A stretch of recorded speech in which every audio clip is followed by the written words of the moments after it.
morning, everyone. Welcome to another episode of Markets Daily. It's Wednesday, July 17th, and it's been an eventful week so far in crypto. We found out Monday that the spot Ethereum ETFs will most likely launch next Tuesday. Later that day, former President Donald Trump announced his pick for vice president, Ohio Senator J.D. Vance, who's in the past tried to bring clearer crypto legislation forward. He also holds Bitcoin. So I think crypto leaders were quite happy with that choice. He's expected to address the Republican Party later today at the Republican National Convention. So we'll see if he brings up his views on digital assets there. Speaking of digital assets, Bitcoin is up by about 2.2% over the past 24 hours, partly as a reaction to Trump's VP pick.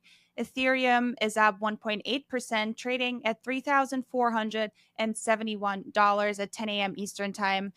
Bitwise Chief Investment Officer Matt Hogan wrote in a note this morning that the launch of the Ether ETFs next week will push the price above $5,000. So something to look out for there. But let's bring in our guests and make sense of it all. As always, joining me now is Michael Anderson, co-founder of Framework Ventures. Good morning, Michael.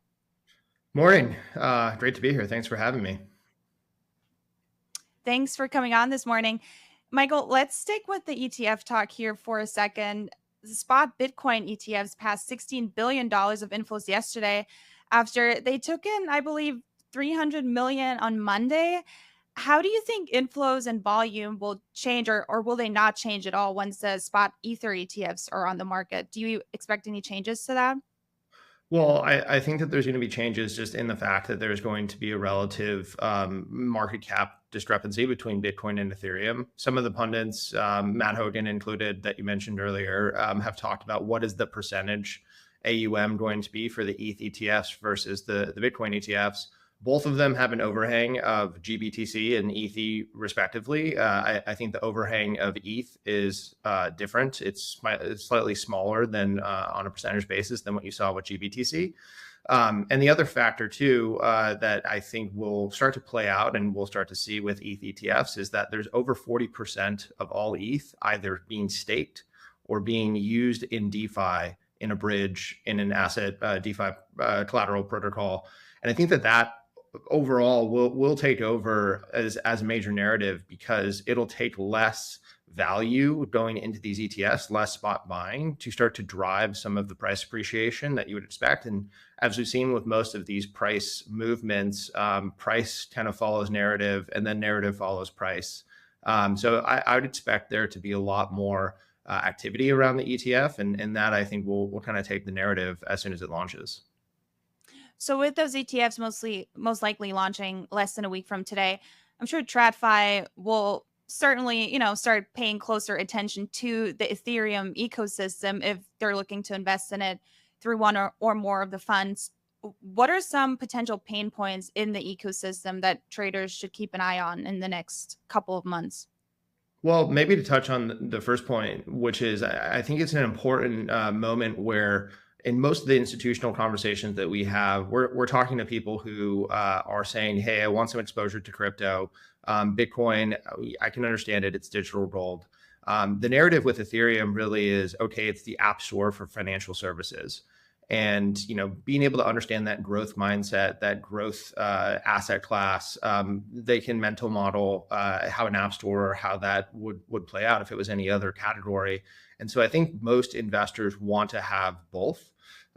In terms of what we're looking for with the ETH ecosystem is we're starting to see more activity grow on the platform. We're starting to see more layer twos launch.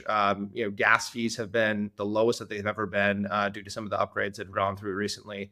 But those are some of the metrics that we track in terms of activity, cost, and number of applications building on top of it.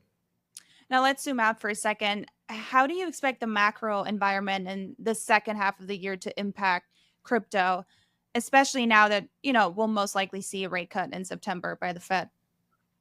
Yeah, rate cuts, people are pricing in 90+% in September, potentially two by the end of the year. I think we're about to enter into, a classic rate cutting season. And what that ultimately means is, I believe last week was the highest amount. We hit an all-time high in terms of cash in money market accounts.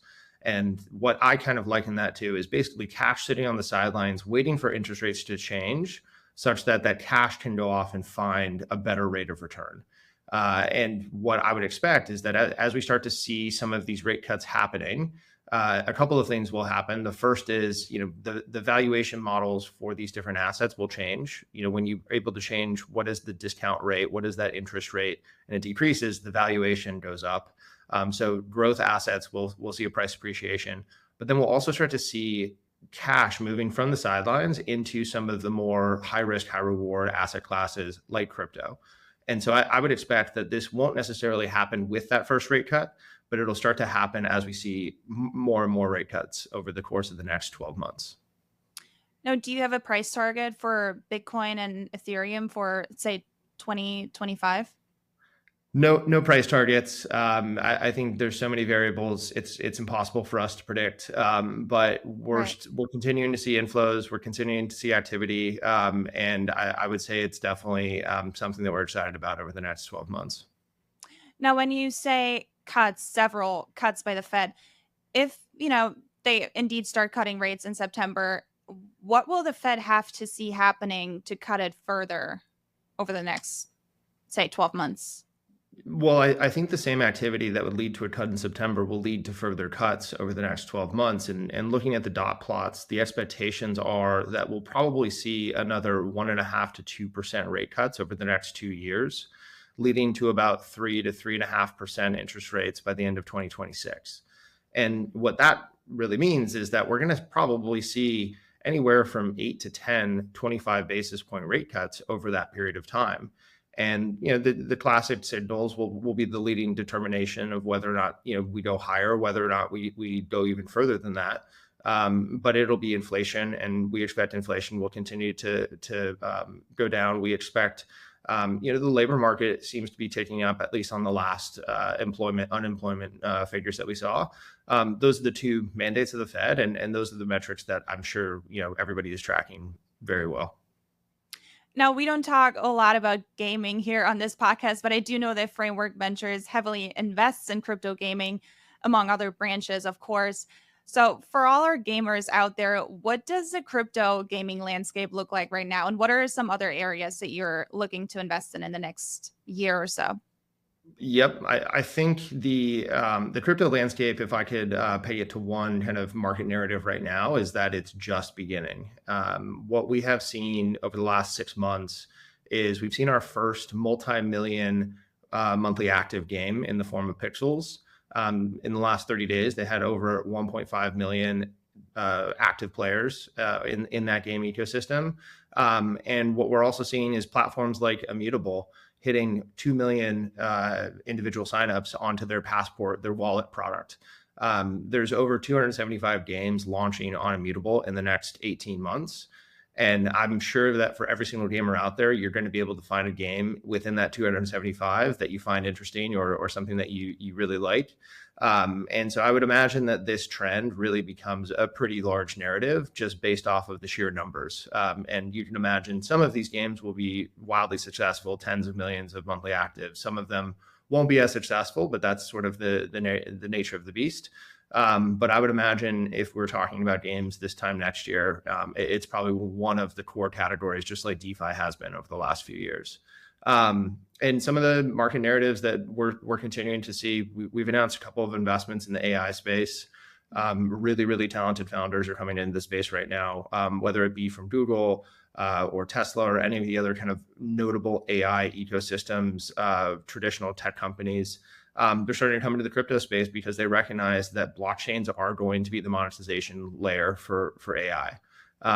It's not necessarily going to be the compute layer as much, but it's going to be the monetization layer. And I think we can work collaboratively with the rest of the AI ecosystem to build that out.